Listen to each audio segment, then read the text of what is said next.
तो 18,000 रुपए आएंगे। बिल्कुल, हम सभी को इस चीज़ का बिल्कुल पूरा भरोसा है कि जो केजरीवाल जी ने घोषणा करी है ये जरूर पूरा वो करेंगे। ये हो सकता है लॉलीपॉप हो कि भाई समय आ रहा है वोट का, तो वोट बैंक की राजनीति हो सकती है। वोट का टाइम है, अभी जो घोषणा की है इसे 10 पार्टियां और देख रही हैं। इन्होंने ब्राह्मणों की अभी तक तो उपेक्षा हो रही थी।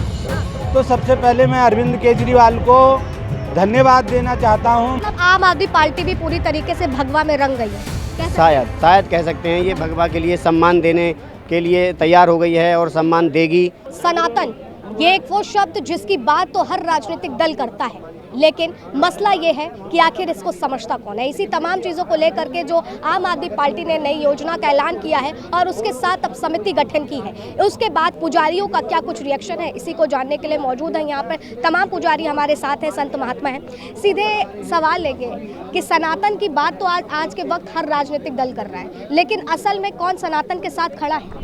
देखो, सनातन के साथ तो सभी खड़े हैं, लेकिन जो सनातन के लिए कार्य करके दिखाए, जो हमारे सनातन के अंदर जो मंदिर हैं, गुरुद्वारे हैं, जैन मंदिर हैं, अरे जो उनके लिए कुछ करे, हम तो उनके साथ ही तो हो सकते हैं।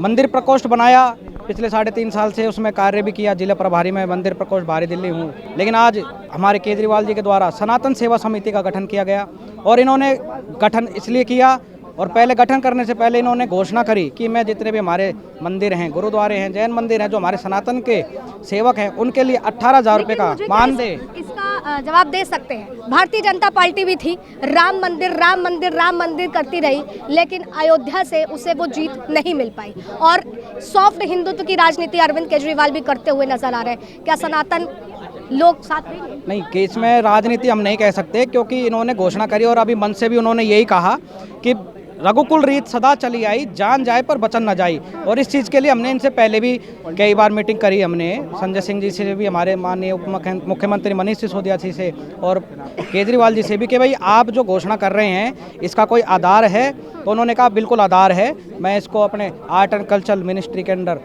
उससे ये समिति है, इसको हम गठन कर रहे हैं और उसी से हम सभी जितने भी हमारे सनातन के पुजारी हैं, गुरुद्वारे के ग्रंथी हैं, जैन मंदिर के जो सेवक हैं, उन सभी को हम 18,000 रुपये देंगे। तो इसमें कोई राजनीति नहीं है।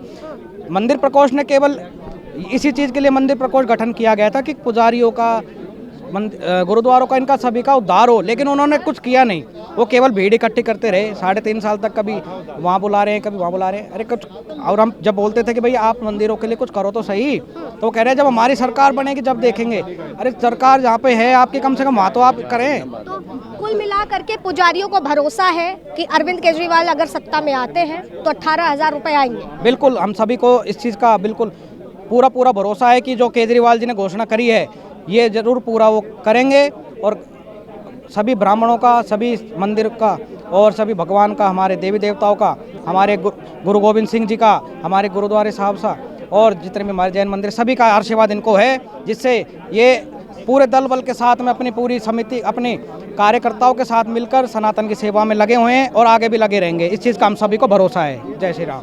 वोट का टाइम है, अभी जो घोषणा की है इसे 10 पार्टियां और देख रही हैं कि इन्होंने घोषणा की, इन्होंने ब्राह्मणों की अभी तक तो उपेक्षा हो रही थी।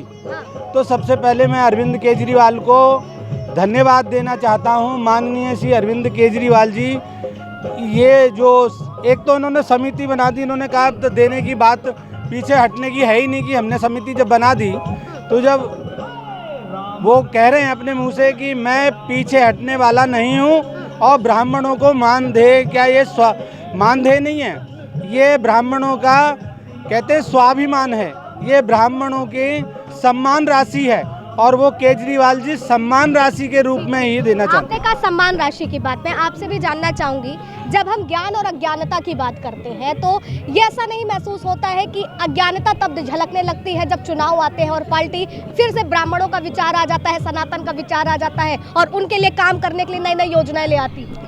हाँ बिल्कुल, आप सही कह रहे हो, ये आपकी कहना बिल्कुल सही है, क्योंकि ऐसा ही पार्टियां अधिकतर करती हैं। क्योंकि ये भाई कई लोग कह भी रहे हैं कि ये हो सकता है लॉलीपॉप हो कि भाई समय आ रहा है वोट का, तो वोट बैंक की राजनीति हो सकती है। लेकिन उन्होंने समिति गठन करने की बात कही है और गठन कर दी है। और जब उन्होंने अभी इससे पहले बिजली की फ्री करने की बात की थी, उन्होंने पानी फ्री देने की बात की, तो दिया है, ऐसा नहीं है। लेकिन उन्होंने कुछ ऐसे काम भी है जो नहीं किए हैं। लेकिन इस बात का अफसोस नहीं है कि 10 साल से ज़्यादा दिल्ली में सरकार काबिज है और उस बीच में ब्राह्मणों का विचार नहीं आया। बिल्कुल ये बात आपकी ठीक है कि 10 साल हो गए, आज तक ये विचार नहीं कर पाए और हमें देख नहीं पाए, और इसका कारण कहीं ना कहीं बीजेपी ही है, क्योंकि बीजेपी ने एक मंदिर प्रकोष्ठ बनाया और उसके लिए उन्होंने चाहा कि हम ऐसा करेंगे, तो लेकिन उन्होंने उसको पहले ही तो मतलब आम आदमी पार्टी भी पूरी तरीके से भगवा में रंग गई है, कह सकते हैं? शायद कह सकते हैं, ये भगवा के लिए सम्मान देने के लिए तैयार हो गई है और सम्मान देगी, और नहीं देगी तो आप देख सकते हो क्या होगा भविष्य में। सम्मान देना ही पड़ेगा, जो सनातन को साथ लेके चलेगा उसकी विजय होगी, और जो सनातन को साथ लेके नहीं चलेगा उसकी विजय नहीं हो सकती कदापि, ये मैं सत्य कह रहा हूँ। सनातन को साथ जो लेके चलेगा वो ही विजय के पथ पर चढ़ेगा। अब देखना ये होगा कि क्या कुछ निकल करके सामने आता है, क्योंकि इलेक्शन नज़दीक है और जब तारीखों के ऐलान के साथ ही अब देखना होगा कि 8 फरवरी को परिणाम क्या आते हैं। फिलहाल तब तक के लिए बने रहे लीडिंग भारत टीवी पर वीडियो जर्नलिस्ट राज के साथ आस्था तिवारी।